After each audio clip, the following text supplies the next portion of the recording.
Le titre de ce livre, Les vérités fondamentales du salut, il est écrit par le bien-aimé frère Edouard Donnet. Nous sommes présentement à la partie 14 de ce livre, chapitre 7, petit 2, chapitre 7, petit 2.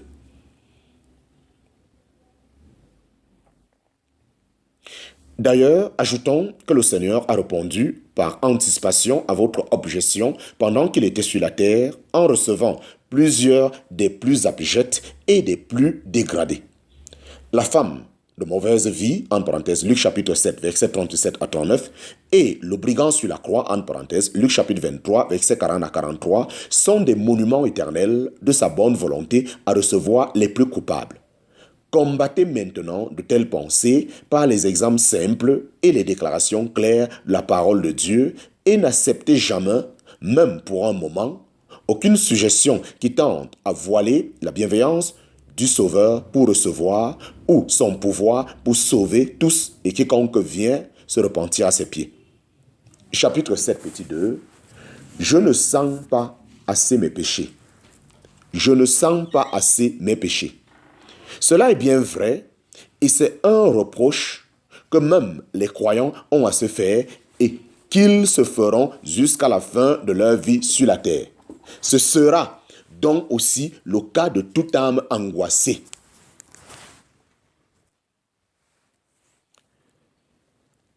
Je ne sens pas assez mes péchés. Chapitre 7, petit 2, je ne sens pas assez mes péchés. Cela est bien vrai, et c'est un reproche que même les croyants qui ont à se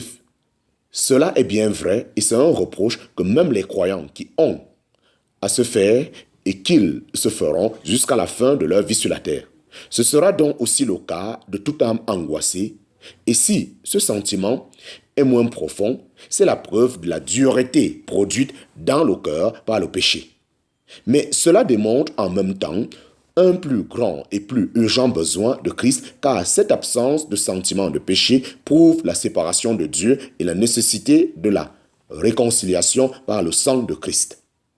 Cela ne veut pas dire qu'un sentiment profond soit une meilleure condition pour venir à Christ, comme si nous devions nous purifier nous-mêmes premièrement d'une certaine partie de notre méchanceté. Non, l'Évangile ne réclame des hommes aucune part de sentiment. Il ne demande pas de préparation du cœur, mais il proclame un salut actuel pour tous ceux qui croient. Mais ne dois-je pas premièrement me repentir? Laissez-moi vous demander, qu'entend-on par repentance? C'est simplement prendre la place d'une personne jugée, la place d'un pécheur devant Dieu, acceptant l'appréciation de Dieu sur mes péchés. Toute la confusion à cet égard provient de la fausse idée que la repentance signifie être affligé à cause du péché et prendre la résolution de l'abandonner. Et c'est pourquoi beaucoup de personnes s'arrêtent d'abord à chercher ou à produire en elles-mêmes cet état d'âme. Mais la seule question que vous ayez à résoudre est: êtes-vous un pécheur et acceptez-vous le jugement de Dieu sur vous comme pécheur? Si vous le faites, il n'y a rien du côté de Dieu qui s'interpose entre vous et le Sauveur des pécheurs. Voici le grand message de l'Évangile. Crois au Seigneur Jésus et tu seras sauvé, toi et ta maison. En parenthèse, Actes chapitre 16, verset 31. Chapitre 7, petit 3. Chapitre 7, petit 3.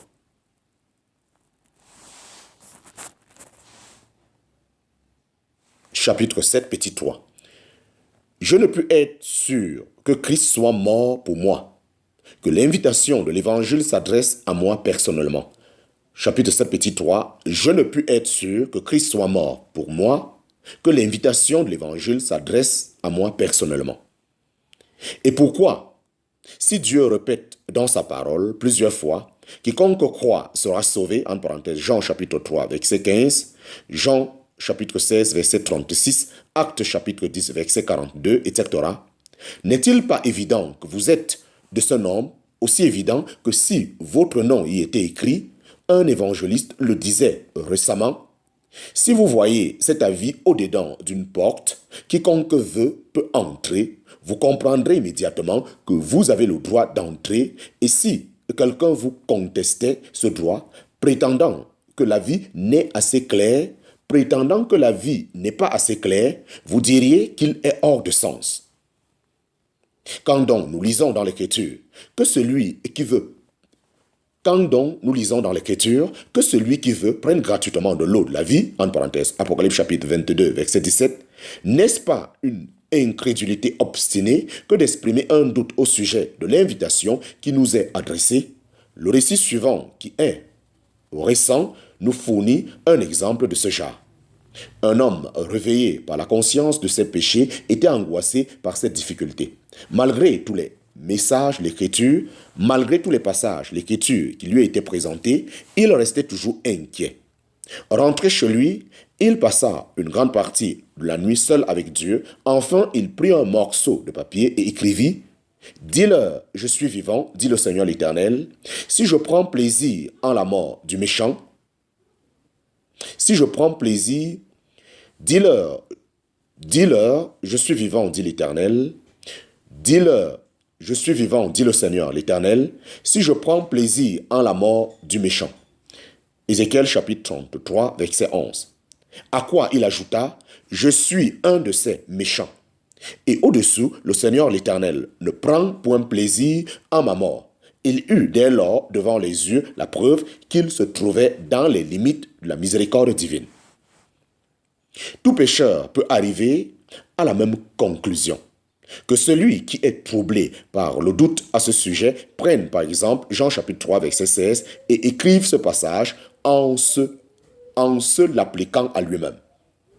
Et il reconnaîtra de la manière la plus claire qu'il est du nombre de ceux auxquels Dieu adresse ce mot « quiconque ». Il n'y a en vérité d'autres limites à la grâce de Dieu dans l'Évangile que l'incrédulité de notre méchant cœur. Chapitre 7, petit 4. Chapitre 7, petit 4. De tous les doutes, celui-ci est le plus inutile, mais Satan l'entretient bien activement. Chapitre 7, petit 4. Peut-être ne suis-je pas un des élus. Chapitre 7, petit 4. Peut-être ne suis-je pas un des élus. De tous les doutes, celui-ci est le plus inutile, mais Satan l'entretient bien activement. Les choses cachées appartiennent à Dieu et aucune investigation ni un raisonnement ne peut les sonder. Rappelons-nous que le pécheur n'a absolument rien à faire dans le conseil de Dieu. L'élection s'applique aux saints et aux saints seuls. La réponse à faire à la difficulté, si on la ressent sincèrement, c'est ceci. Suis-je pécheur? Si vous pouvez y répondre nettement, alors l'invitation évangélique, comme nous l'avons précédemment démontré, s'adresse à vous, car l'état de pécheur est le seul qui nous permette de venir à Christ. Chapitre 7, petit 5, je ne puis pas croire. Chapitre 7, petit 5, je ne puis pas croire. Examinons un peu cette objection. Qu'est-ce donc que vous ne pouvez croire? Ne pouvez-vous croire que vous êtes pécheur? Dieu vous en rend témoignage dans sa parole. Et s'il faut que cette vérité vous soit confirmée, l'expérience d'un seul jour devrait vous suffire. Non, vous ne doutez pas que vous ne soyez un pécheur. Ne pouvez-vous donc croire le témoignage de Dieu à l'égard de son Fils? Quel est ce témoignage? C'est qu'il a été livré pour nos fautes et a été ressuscité pour notre justification. En parenthèse, Romains chapitre 4, verset 25. Qu'il a souffert une fois pour les péchés, le juste pour les injustes, afin qu'il nous amena à Dieu. En parenthèse, 1 Pierre chapitre 3, verset 18. Que celui qui n'a pas connu le péché, Dieu l'a fait pécher pour nous, afin que nous deventions justice de Dieu en lui. En parenthèse, 2 Corinthiens chapitre 5, verset 21. Le croyez-vous? Vous répondrez, certainement, je crois cela. Eh bien, voyez ce qui en résulte. Vous croyez d'un côté que vous êtes un pécheur et de l'autre que Christ est mort pour les pécheurs. Pourquoi dire maintenant que vous ne pouvez pas croire? Laissez-moi vous poser encore une question. Croyez-vous que Dieu soit satisfait de l'œuvre que Christ a achevée par sa mort? Pour répondre à cette question, souvenez-vous de deux choses. D'abord, la résurrection de Christ et son exaltation à la droite de Dieu prouvent que Dieu est satisfait